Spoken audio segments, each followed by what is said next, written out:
76 years to date, the city of Castries experienced a historic infrastructural changing event with the 1984 fire. On that fateful night, the fire alarm sounded shortly after 8 p.m.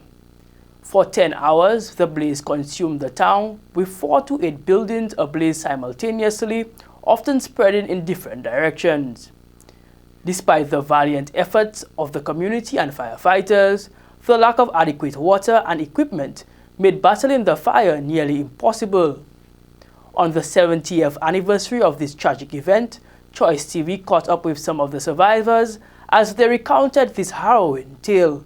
We were having supper and it was then we heard sirens, so it was that. Then when he said the fire all the way up St. Louis Street, so that was a little fire. So he said a tailor shop, so it was a small thing, so we didn't worry about that. Then more noise, and people said the fire coming down, smoke coming down. Till my mother said, listen to me, this is getting serious, you'll have to move. Luckily my sister was married to Reggie Clark, and they live at Rock Hall. So all of us went up to Rock Hall, away from Castries. I was at home, Trinity Church Road, opposite the steps going to the church. And when I heard fire, you know, children are curious. We came out to see what it was. But my parents wouldn't let me go down by the fire. So I went up the steps, the Anglican church steps, and I stayed up there, and that's where I looked at the fire, the whole town on fire. I never moved, I never went anywhere but just on that step there. I stayed until morning because we were afraid that we don't know how far the fire would reach. So we were on the alert in case we had to move ourselves. But still and all, we started moving things, you know.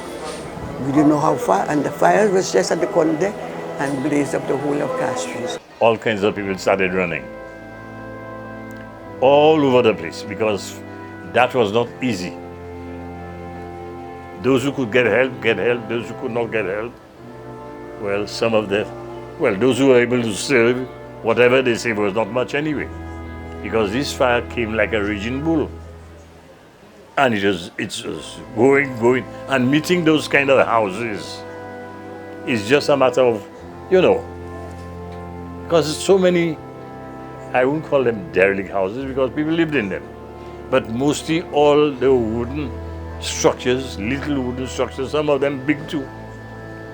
Some of them were very, very, you know, rotten, and the fire made mincemeat of that. The fire was eventually checked at St. Joseph's Convent on Meekwood Street, preventing further devastation. Without these critical efforts, it is likely that not a single house would have been left standing in Castries. St. Lucia's first local fire chief recounted the difficult process of eliminating the blaze. We couldn't handle this fire. What we did was to try and break buildings, fire approaching them, break them off and so on, put them down until the fire ceases. But the boys couldn't do much. It was 4 of us. And we had no backup support.